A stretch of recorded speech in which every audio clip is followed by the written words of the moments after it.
Good evening. I have with me India's Finance Minister Nirmala Sitharaman in a first media interaction to a private channel. Nirmala ji, thank you so much for giving us this exclusive interview. Once again, the first to Network 18. I would like to begin my first question, and I'd like to frame it in the context of the last 3 years. In the September of 2019, you did a deep corporate tax cut, setting the agenda for growth, if I may. The same year, you delivered a growth-oriented budget. You repeated a very good growth-oriented budget even last year. This year, everyone was expecting you to deliver a populist budget ahead of the 5 states going into election. What was going on in your mind this year when you were framing this budget?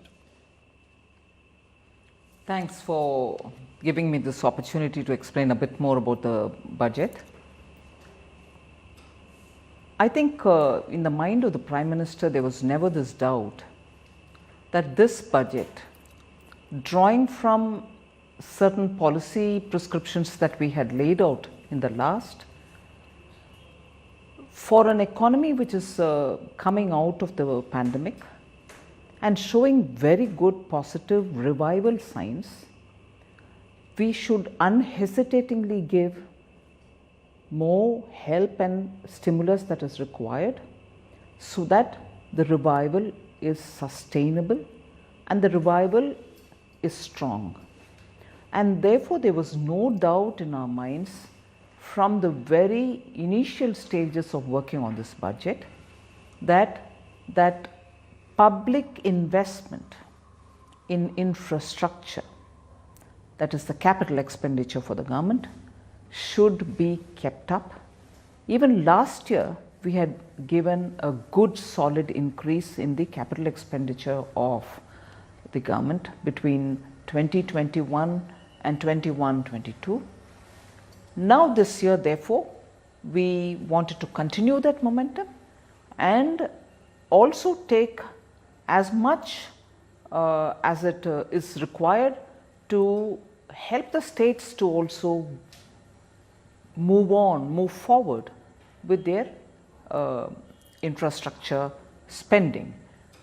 So from the beginning, I think the clarity in the mind of the Prime Minister was growth. Growth has to be ensured, growth has to be sustained, and we have to lead it, because only by public expenditure on infrastructure building, we believe that the virtuous cycle will happen, and also there will be a crowding in effect for the private investments to come in. So there was never a doubt other than this. The elections were not weighing on your mind? No, actually we thought if the economy does well and if growth has attained that kind of a momentum, the multiplier effect, which because when you spend on infrastructure and when you do capital expenditure, for every rupee that you spend, approximately 2.95 is what you would get as a multiplier, as opposed to when you're giving money through revenue expenditure, you get less than 1 rupee for every rupee that you spend, something in the range of 0.95 or something. And therefore, we thought it was important to have maximum multiplier effect, and that would have enough ripple in the economy whereby the well-being of the citizens will be attended to. So if that is happening, why would any other consideration come in, even with the elections on? Elections come and go, but the economy, particularly at this time, at this juncture, requires that strong support. Nirmala ji, if you look at India, it is one of the bright spots in the global economy. That's Today, right. Our economy is expected to grow at 8.5% next year. The same number for China is 4.8%, Brazil 1.6%, Indonesia 5.6%. Do you think that an 8% plus kind of growth is sustainable over the next few years? If things go the way they are going now, in that gradually all sectors come up and are on their toes. And why do I say this? I recognize that even now the hospitality and contact intensive sectors are still requiring support, and that's been provided for in the budget. So our understanding is, if even those sectors revive as much as they would like to, and with support from government and with support from the systems, banking and others, yes, that is achievable. You know, this time, one big headline of your budget has been this big capex boost. You also referred to it just a little while ago. Allocation of 7.5 lakh crore. Right. You know, that's a big number, up 35% from last year. Do you think that this will fire up private investments? If that happens, you know, it could change the face of the economy. Are you confident of that? I'm hopeful of that, because you see, I'm looking at it from slightly different stages and also environments. In 2019, for instance, when we brought in the reduction in the corporate tax and brought it down to such level which was globally probably the lowest, or probably one of the few lowest rates, we that year were sort of reminded, saying your corporate tax revenues have gone down, you saw it's not going to help and so on. But we had this great faith, and Prime Minister's interaction with the industry also was very reassuring, because people felt that that was a very positive, constructive steps. And what did it do? Actually, many of the industries, many of the big companies who actually generate wealth and create also jobs, so you saw them per media reports leveraging it, probably cleaning up their debts and so on. But that providentially has come of help during the pandemic time, that today you find many of them moving into areas of expanding their capacity. Mergers are happening, acquisitions are happening. You see that companies are out there to be able to expand their capacities, looking at the buoyant Indian market. And also exports are growing, which means export potential is also there for private sector investments to see the opportunity available, and expansion and also newer capacities are definitely going to come in. The last point on that is, you also see, in spite of all the naysayers, FDI into this country, in spite of all the speculation about other central banking authorities taking different call, whether it is the Fed or anywhere else, FDIs are still coming into this country in a big way. They are not FPIs. Yes. FDIs come in to be invested in, to be on the boards of companies and then take a call. And therefore, I think companies now are happy to be partnering with a lot of FDIs which are coming in, and increasing their manufacturing capacities, servicing capacities, not just to serve Indian market, but also be able to access global markets. And our PLI scheme also indicates that. Yes. You know, Nirmala ji, if you look at the actual spending from capex allocation so far in the first 8 months of this year, it is at 50% of the allocation of 5.5 lakh crore. Now you increase that to 7.5 lakh crore next year. How confident are you that the spending will keep pace with the allocation? First of all, this year has been, yes, we had made an allocation till December, you are right, 65 to 68% has been utilized by the departments for spending on public infrastructure. But after the budget was announced, let's not forget that we had Omicron, the second wave, not even Omicron, second wave in April. And although we came out of it, thank God for that, although we came out of it quickly, it also staggered that first quarter's expenditure into the second, into the third, and so on.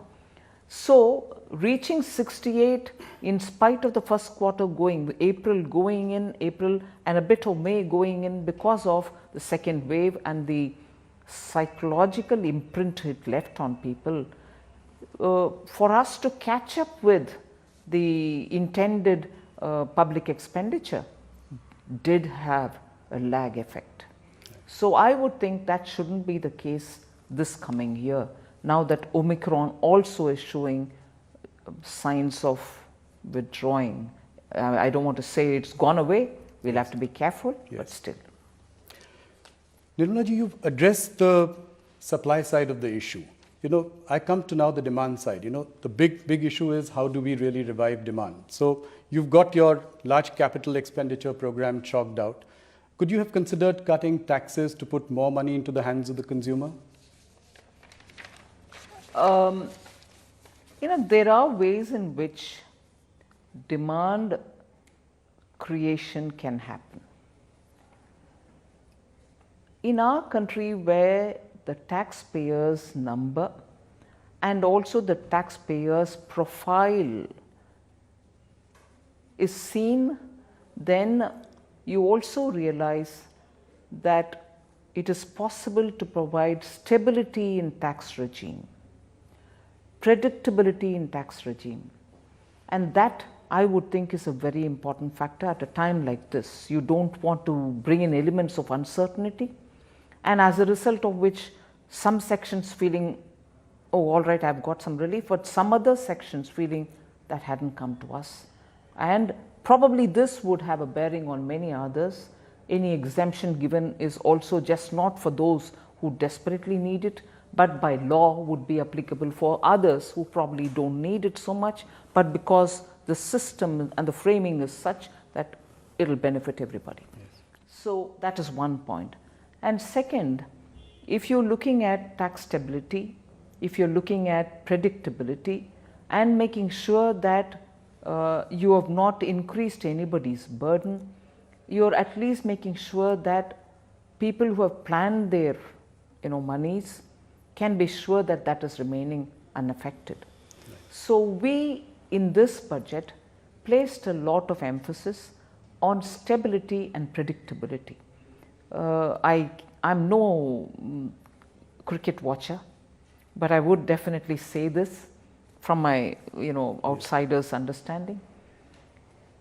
Particularly in a T20 match, it will be the opening batsman can have the liberty to smash hit and do a lot of good sort of risk-taking batting, and probably the end overs the fellows would have to catch up doing as much as they can because they'll have to meet the target and the gap which has to be filled. But there is a sweat toil happening which is in between the two. Yeah. You can probably take that situation. I must say your cricket understanding is quite decent. Thank you.